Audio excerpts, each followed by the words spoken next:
And please put your hands together for him. He is a powerhouse behind Millicent, and they are doing this, and I love their teamwork. Thank you so much, Bright. It's hardly, it's so hard that we find these things, but thank you. Right. Awesome. Can we put our hands together for ourselves? All right. I'm so excited to be here myself with all of us. And I believe this session is going to be explosive. I want you to say explosive. That is not explosive enough. Say explosive. Before I go into that, I want to thank God for the opportunity and also thank my wife, my beautiful wife, Millicent, for her love and support. Yeah. Also to thank the university. I'm very proud of this university because this is where I also trained. And another thing I want us to look at just before we look into my presentation is maybe do 1 minute exercise.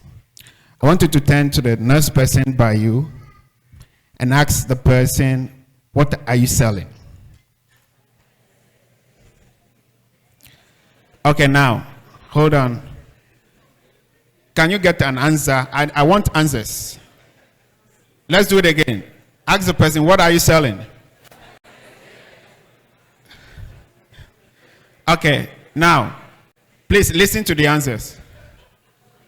And I'm going to call a volunteer to tell me what your next person sitting by you told you he or she is selling. Who will volunteer? Don't tell me what you are selling. Tell me what the person sitting by you told you he or she is selling. I want a volunteer. Okay. The gentleman in yellow. Can you give him a microphone? Or project your voice.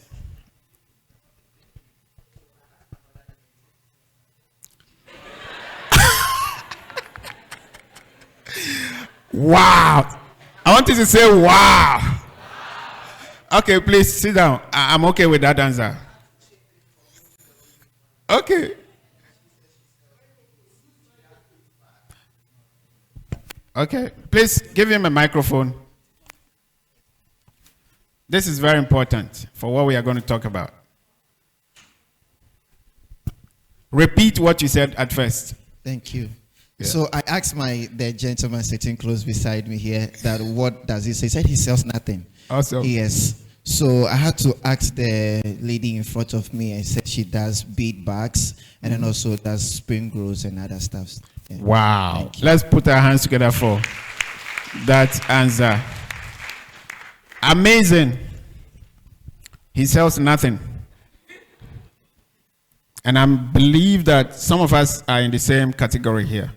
You are not selling anything.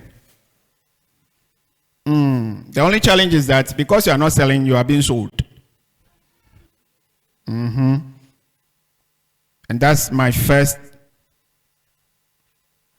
maybe, secret that I'm going to be sharing today. So I want us to be very attentive because you can't tell me that you are not a salesperson. If I tell you, I think they read my profile a little bit. I had no training in sales and marketing, lecture halls, anywhere in my life. That's not my profession. That's not what I train.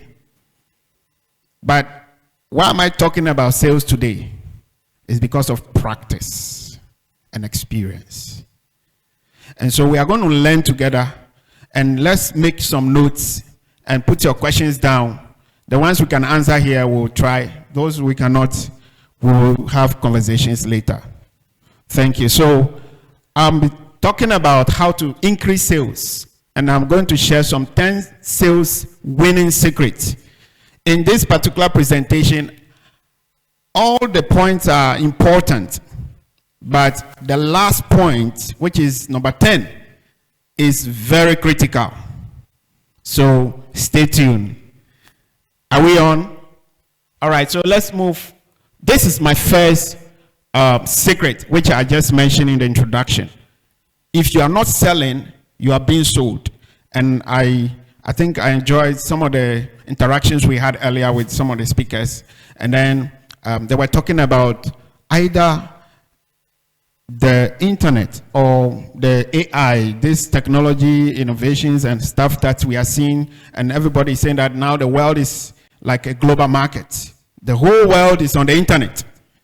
Anytime you visit an internet and you are not selling anything online, you are the product to the next buyer of the owners of those platforms. So, for instance, you visit Facebook and you're just scrolling.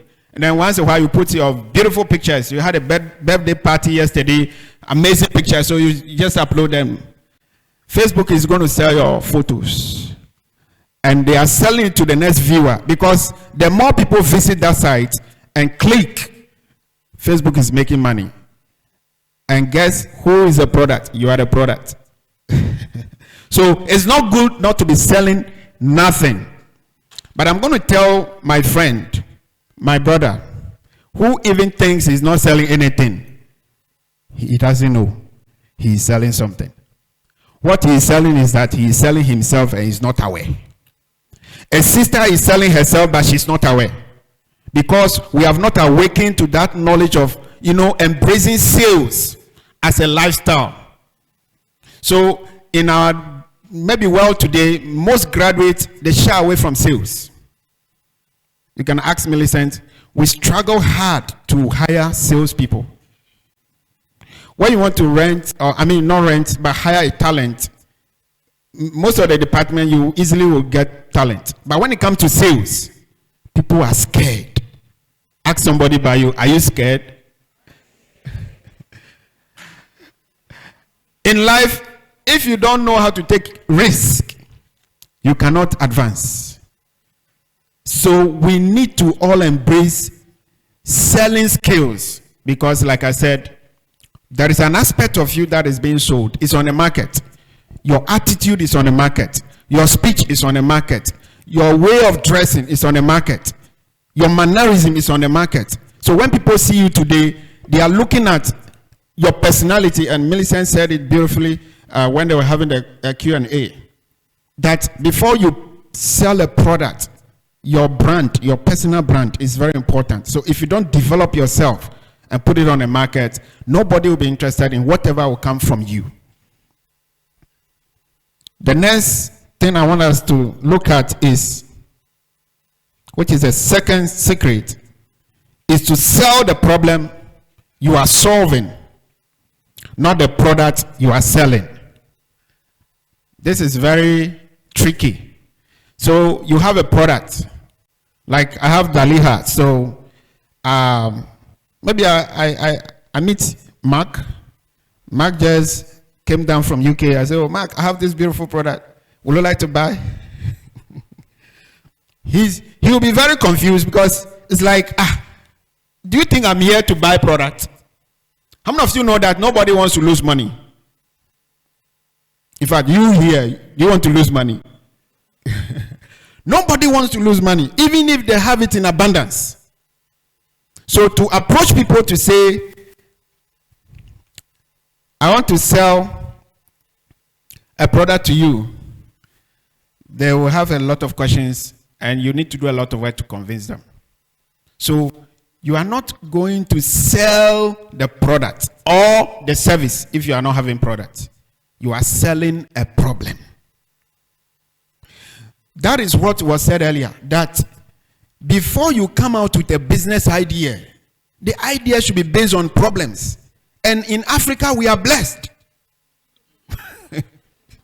We are blessed with a lot of problems. What does it mean? We are blessed with a lot of businesses. But you look at that problem when you step out to the street, the garbage in the gutter, that is a problem. Maybe you add your own to it, unfortunately, because of lack of knowledge. But you can see that the garbage and think about a solution. That solution will be in your heart. So you meet somebody and you are telling the person a societal problem, everybody will be emotional about it.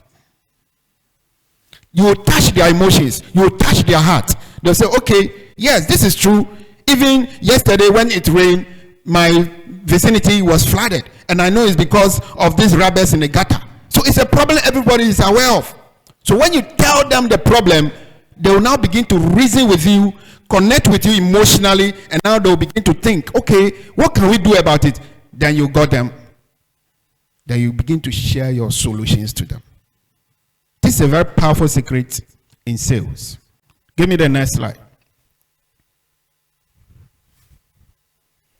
This one, I name it knowing your customer deeply. Knowing your customer deeply. Some of you, or some of us, when people buy things from us, the next time they will hear from you is when you want them to buy another one. And it doesn't work that way. You have to know your customers deeply. And here, it takes you to the field to investigate, to do a research, to find out this person that purchased maybe Daliha product from me today, what was the motivation? What drives the person to come and purchase my product or your service? So when the person is able to communicate that to you, either through maybe conversations or observations, you are able to know that, okay, this is an area that is, attracting this person, that you need to do some things about it. The image that was shown, I was in a team, we're visiting a company in Philadelphia, I think a few years ago. My sister here was with me. And we went to this construction firm, and these big guys, and huge machines, and they were doing huge stuff. And I see a lot of them were very huge. But I have products that, can help people who have issues with lifestyle diseases. So I pitched that problem to them. And immediately I mentioned high blood pressure. Somebody said, oh, I have some issues with that. I mentioned blood sugar. The person said, oh, I have an issue with that. And I said, oh, okay. These people need this type of my products. That was one way I identified the market I was in. And then I took their numbers, I gave them free samples, and then I followed up with them. At least one of them purchased after a few months online. But you see, when we get along, you will see an aspect of relationship and the importance of it. So you need to know your customers. And knowing your customers too is not only limited to the individual people. You need to research into the market you want to enter with your service or your product. I was just sharing with the professors who just left when I was seeing one of them off about how we attempted entering the UK market 2 times and it backfired. The first time, a customer reached out and said, I'm interested in your product. I need your product in UK. I want to take it to Tesco and all the big shops. We're so excited. And then we gave him an invoice. He said, I'm ready to pay. I'll pay before you ship. So he sent the money. We're so excited and we shipped the products. I thought that would be the end. But after about 3 or 4 months, they called, said, you know what? Unfortunately, we can't sell the product. What we thought we knew about entering the market with your product is baseless. So we need to start over again. But now, we don't want the product to expire. So we want to ship it back to you, then you refund the money. I think you'll be crying for me. That was the first experience. Why? Because ambition without research will lead you to nowhere. We were so excited about the money coming and we just want to jump into a new market. No research, no trade, nothing, no information. And it doesn't work that way. So you need to know deeply about your market, the industry you want to enter, and then I'll share the others maybe during Q&A. on this particular experience. I have a lot of them. Let's move to the next slide. And here, I want us to tell our stories. That image is part of our factory. And this is a story.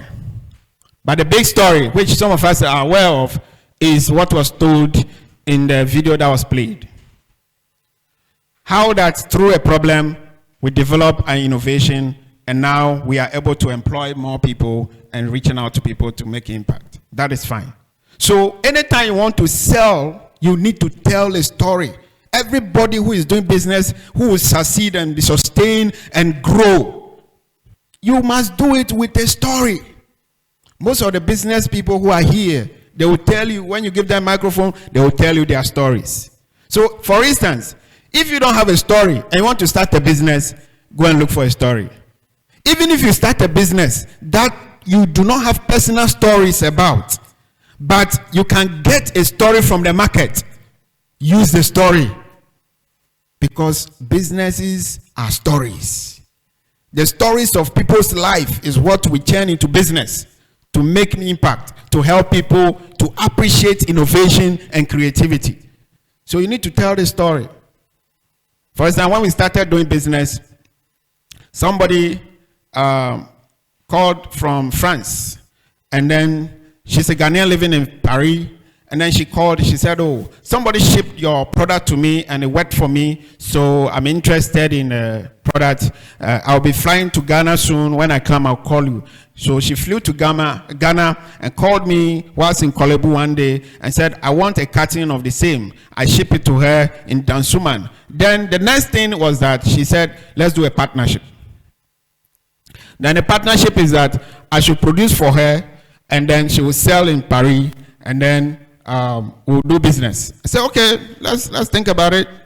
And then she came again and said, I want to meet you with my team. So I had a meeting with them elsewhere in East Legon. And then in that meeting, she said that she wants the product produced by Achiba Food for him.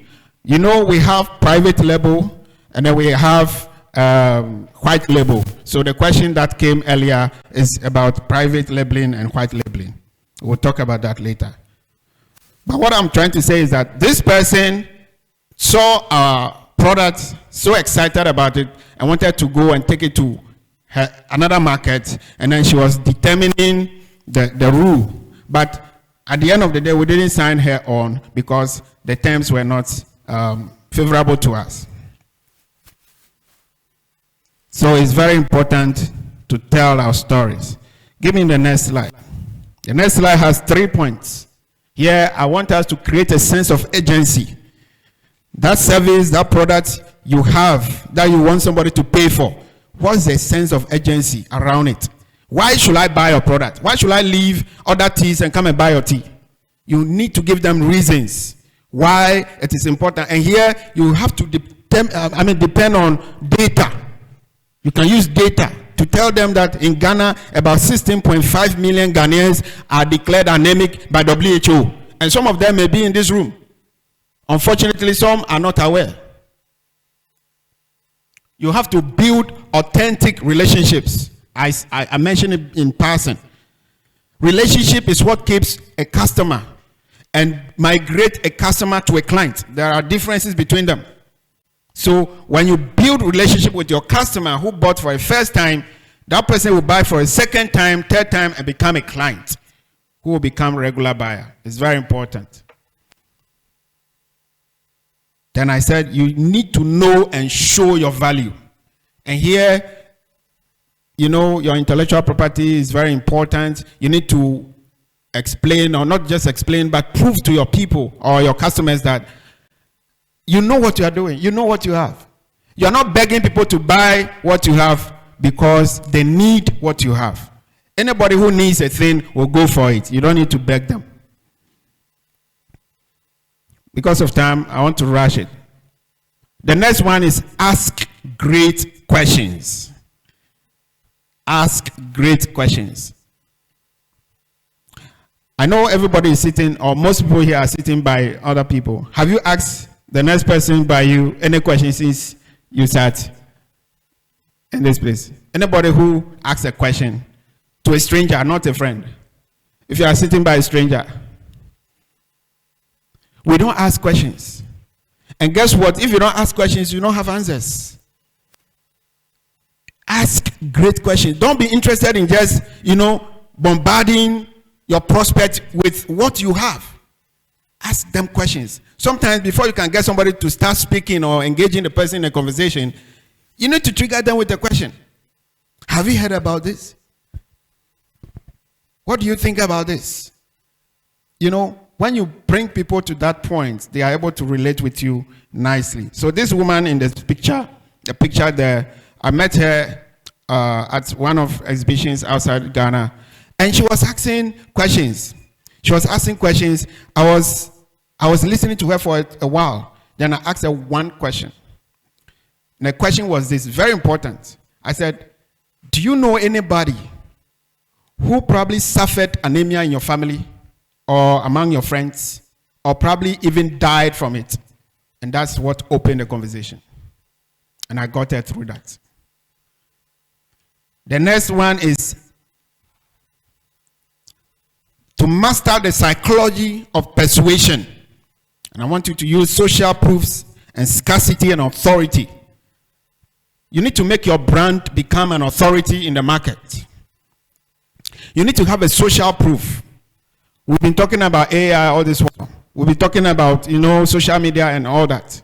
Whatever you are doing, put it online. Let people see what you are doing. I have a friend in Nigeria. That guy will go and have a meeting with like 5 people. And then he will manage to take the pictures in a way that when you see it, it's like a big conference. Hey, if you see this guy's product, and the things he does, he can have a meeting. Sometimes he doesn't have any agenda. You call his friends, and then they will gather. They will have lunch, and then they will have a meeting, and then he's talking to them. They will take the picture in a very good angle, and then they will show, and it's like, hey, this guy is doing well, or he's doing well. Today he has visited about 30 countries. He's now a PhD holder in, I think, one state in the US, doing amazing stuff. Because the little things he was doing, he was projecting them. You, the big things you are doing, how many have you put out there? Now, the big thing is the last slide. This one is very important. You are selling because you want to close. You sell and close the deal before you get the money. So, I've identified a lot of things that are wrong with the approach many of us use when we are selling with the aim of closing. I'm just highlighting 5 of them. So, I'll mention the negative part and then give a suggestion of the positive. And if you are here and you want to advance in sales, or you want to begin to learn sales and marketing, these are things you need to know. For instance, the first one is sorry to bother you. How many of you have said that? You place the call. Hello, customer. Sorry to bother you, but I just want to remind you that the bill is still waiting. Sorry to bother me? Then why are you calling me? You are already sorry and you are about to bother me. I don't want to be bothered. It's a wrong statement. Don't use it in sales. It's going to create a negative impression ahead of your message. So I set an example. Would you like to experience? You can say a lot of things. This is just an example. Mention words that will be appealing and attractive to your audience. It's very important. Another one too is to be honest with you. Wow. To be honest with you. How many of us used that yesterday? To be honest in a conversation. Maybe you are not selling, but you are just having a conversation. To be honest with you. Even this morning, hey, people cannot tell the truth here. To be honest, you are saying something, you are arguing, or you are exchanging words, and then to be honest with you. That means that before that statement, you were not honest. Yeah. So all this while, you've not been honest. All the things you told me before, you've not been honest. Now, to be honest, no, you have deceived me. So I set an example. Is it possible to join you for a lunch? And this one can be used in a situation where you have difficult clients. Difficult clients. You have a lunch with people. When you give people food, they give you everything. You don't get it. If you like give somebody food here and see, the reaction will change. Yeah. So that's an example. Another one too is those two words: buy, purchase. Would you like to buy my product? No. Nobody wants to buy. The truth is nobody wants to buy. Nobody wants to buy. Nobody wants to lose money. Nobody wants to purchase. So recently, I started teaching my team in the office that don't use those words. Even when you are doing these AI messages that you put on your social media to respond to people immediately, don't use those words. How many do you want to buy? Nobody wants to buy. So words like, would you like to have? Would you like to take this product home with you? Everybody would like to take something home. Everybody would like to have something. These are very important secrets in sales. You have to look at it. The next one, there is, I have not heard from you. And this will work in cases where maybe you've been trying to talk to a client for a long time, they're avoiding your calls, and then you call, finally they pick the call. Then the first thing you say is that, I've not heard from you. I'm aware you've not heard from me.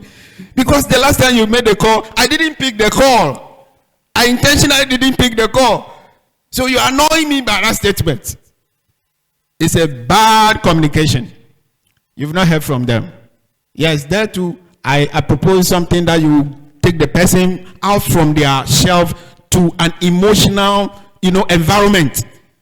It's not only lunch. You can talk about, can we have a meeting on the beach? I know holiday is coming. I'd like to meet you with my team. Let's have some fun. And then we can have some time to talk about what we're talking about all this while. People like entertainment. And then through that, you can get them. Yeah. Then the last one there is just following up. This is a big one. How many of you followed up with your client yesterday? Oh, thank you for being honest. Oh, hello. I'm following up on the promise. You wanted to buy 10 packs of Daliha tea. When are you buying? Hello, Mr. Bice. I'm following up on the deal. Oh, you promised to buy the thing yesterday, but I want to remind you that we are in today. We don't follow up. It's a bad communication. These things, they are small. There are a lot of them, but because of time.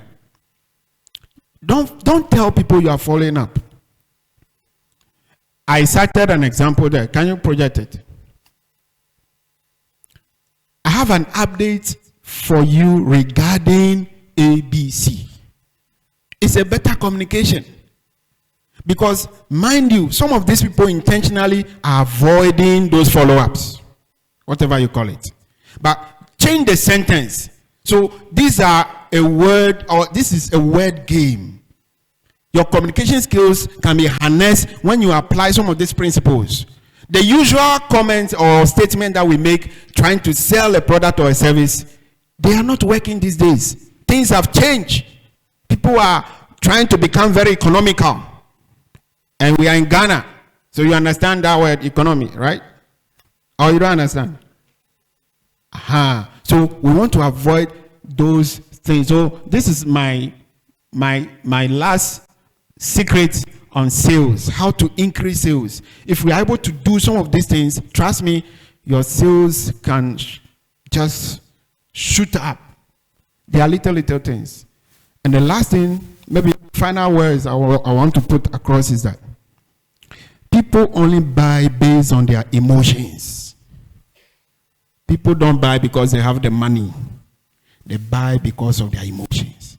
So what product or service do you have? How can you communicate to somebody to get their emotion involved. Once you get their emotion involved, you will get a conversation. And once there's a conversation, you can get a business. It's very important. So this is what I want to share with us for the short time I have. And I want to thank you so much for your attention. And let's have the rest of the conversation going. Thank you. Thank you very much, Bright.